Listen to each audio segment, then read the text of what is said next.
करुणेश पांडे जी, गोरखपुर से। राधे राधे महाराज। राधे राधे महाराज जी, आपके चरणों में कोटि कोटि प्रणाम। महाराज जी, क्या अनुभव के लिए उम्र का ज्यादा होना आवश्यक है? हमसे जो बड़े बुजुर्ग या हमारे माता पिता हैं, उनकी हर बात या विचार हमारे लिए सही है, ये जरूरी तो नहीं? नहीं, बिल्कुल ठीक है। श्री सुखदेव जी जब गंगा के किनारे पावन रज पर पधारे, उनके बाप, बाबा, परबाबा सब बैठे थे। वशिष्ठ जी, वशिष्ठ पुत्र, शक्ति के पुत्र, पराशर के पुत्र, भगवान व्यास के पुत्र श्री सुखदेव जी। तो वशिष्ठ जी, पराशर जी, व्यास जी सब वहीं विराजमान थे, बड़े बड़े सब खड़े हुए। बाप, बाबा, परबाबा सब खड़े हो। कितनी आयु है? 16 वर्ष की श्री सुखदेव जी की, आत्मलाभ से पूर्ण। तो बात उसकी मानी जाती है जिसको भगवत तत्व का ज्ञान है।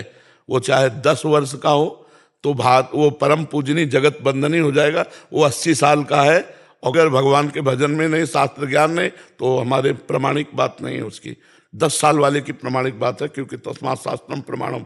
वो पूरा जीवन विषयों में, तो थोड़ी कि वयोवृद्ध है तो हम उनकी बात माने, नहीं। वयोवृद्ध हो, अगर धर्मयुक्त बात कहोगे तो मानेंगे। ज्ञान वृद्ध और वयोवृद्ध में अंतर है। 5 वर्ष के प्रहलाद जी ज्ञान वृद्ध हैं, पूरा समाज उनकी बात मानता है, नहीं मालूम? तो 5 वर्ष के श्री ध्रुव जी हैं, ये भगवत भक्ति से प्राप्त, ये ज्ञान वृद्ध महापुरुष है।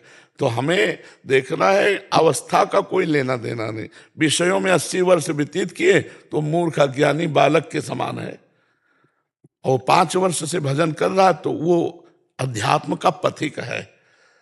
वैसे भी भगवत मार्ग में श्रेष्ठता अवस्था से नहीं ली जाती है, भगवत शरणागति से ली जाती है, भगवत भजन से ली जाती है, भगवत ज्ञान से ली जाती है। समझ पा रहे हैं आप ना? हाँ, अगर माता पिता का आदेश धर्म विरुद्ध है तो बिल्कुल नहीं मानेंगे। जाके प्रिय न राम वैदेही तजिए ताहि कोटि वैरिशम जद्य परम सनेही। तजियो पिता प्रहलाद विभीषण बंधु भरत महतारी गुरु बलि तजियो कंत ब्रज बनितन भे मुद मंगलकारी। सब मंगल करने वाले बन गए। हमें वो बात नहीं माननी माता पिता की जो धर्म के विरुद्ध हो। देखो, पिताश्री कहकर प्रहलाद जी बात करते थे, और जिस दिन भगवान की भक्ति का विरोध किया तो दैत्यराज कह के बात करने लगे। झुककर भरत जी पैर छू करके बात करते थे कैकेयी जी से। जिस समय राम जी का 14 वर्ष वनवास की बात सुनी तो कहा, पापिनी, आज के बाद तेरा कभी मुख नहीं देखूंगा और कभी मां नहीं कहूंगा। तजो पिता प्रहलाद विभीषण बंधु भरत महतारी गुरुवर तजो कंत ब्रज बनितन भे मुद मंगलकारी। भगवत मार्ग में नहीं दिखाया था। अगर आप धर्मयुक्त बात करते हैं, छोटे हैं तो हम आपका आदर करते हैं, और आप धर्म विरुद्ध बात करते हैं, आप चाहे जितनी अवस्था को, हम आपका आदर नहीं करते।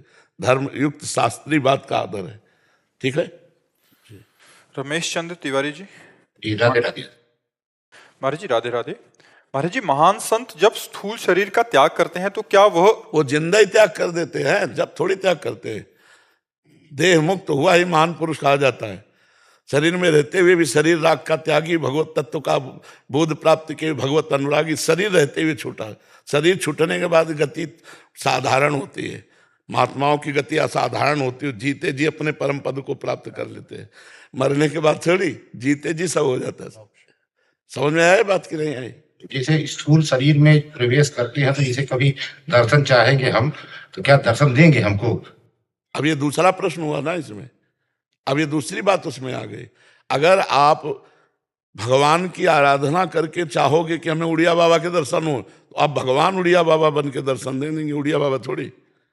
क्योंकि उड़िया बाबा तो जैसे तरंग समुद्र में लीन हो गई।